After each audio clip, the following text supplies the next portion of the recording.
Well, we say in our manifesto that in the long term, we would like to be a member of Europe back at the heart. What's the long term?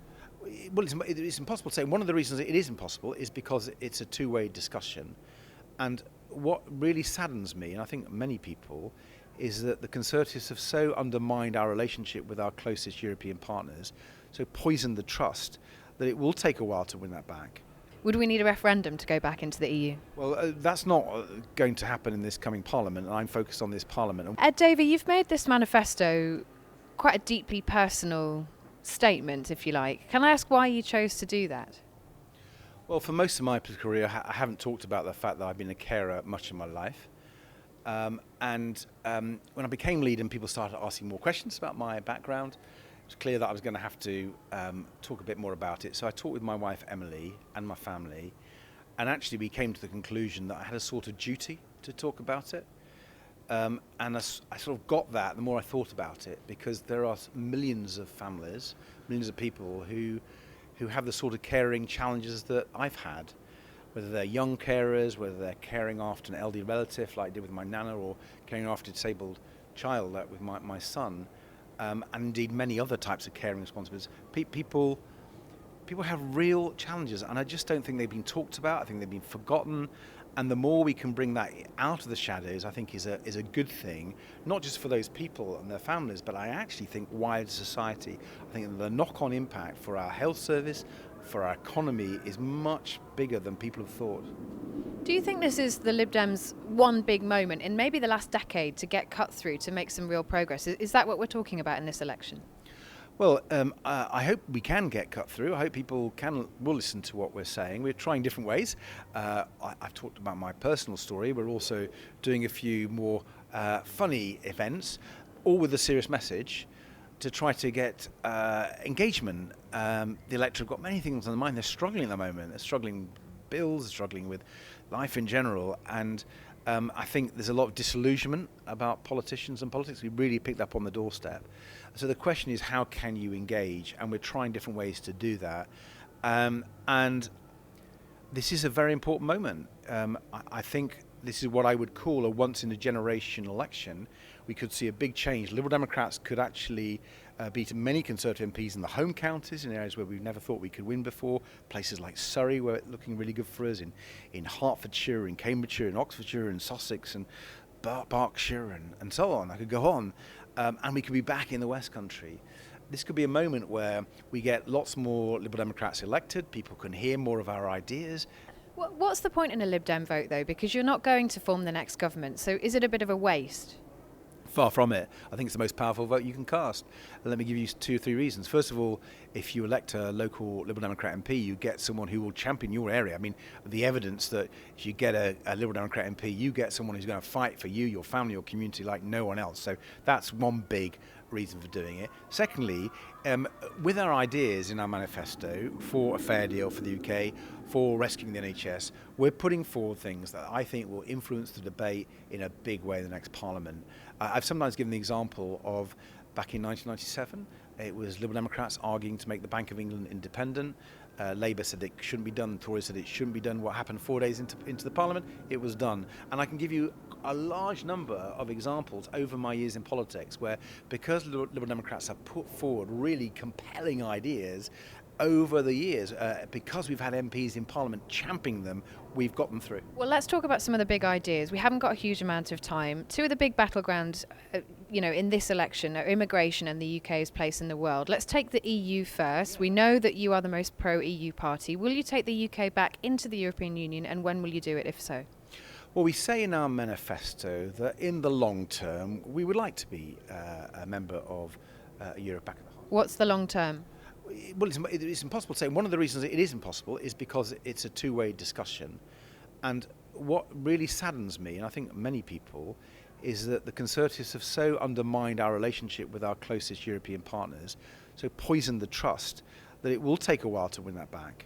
Would we need a referendum to go back into the EU? Well, that's not going to happen in this coming Parliament, and I'm focused on this Parliament. And But in the long term, you're talking about it. Would you want another referendum to go back into the EU? I'm talking about what we can do now, and I think that's important as people go to the ballot box on the 4th of July. And what we're saying in this coming Parliament is we need to rebuild that relationship. One of the big ways we're going to do that is with a much better trade deal.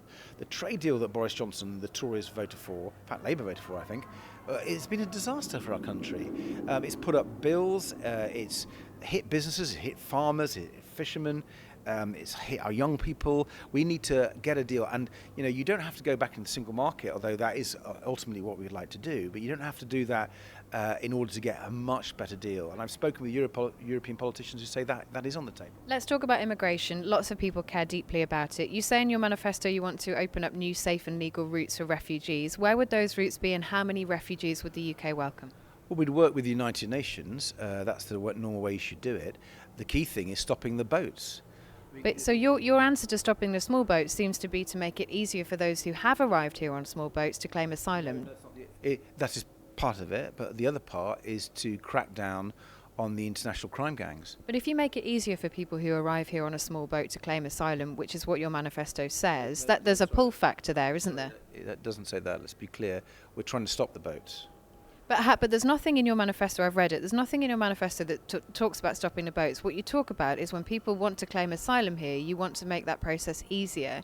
So is that a pull factor, not? No, I don't recognise it in the manifesto. What we're saying is the following. First of all, a lot of people are coming on the small boats are coming because there have been criminal gangs trafficking them. And the UK, under the Conservatives, has been hopeless in tackling that crime. And we're saying that we want to work with our European partners and with other countries to tackle those criminal gangs. That's the best way to stop the small boats. But we have other things too. And so there are some genuine refugees. For example, people who came from Ukraine. My wife and I have a Ukrainian guest. But I think we're talking more generally about immigration policy, aren't we? Because there's no cap on net migration. You want to make it easier for people to claim asylum, and you want to open up new safe and legal routes. Now, lots of people would argue those are good ideas, but some people might say that sounds like a lot more people coming to the UK with no cap. Well, let me delve into detail, because actually by far the biggest number of people coming to this country are legal immigrants. And you wouldn't cap that? Well, let me finish. The Conservatives have given hundreds of thousands of visas, particularly to healthcare workers.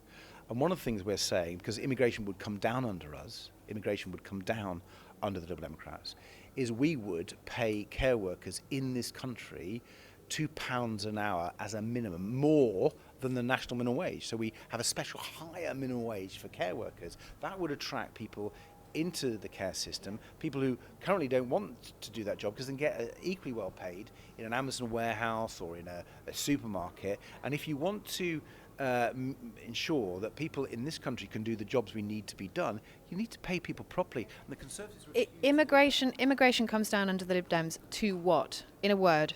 Well, in a word, it's difficult to be precise.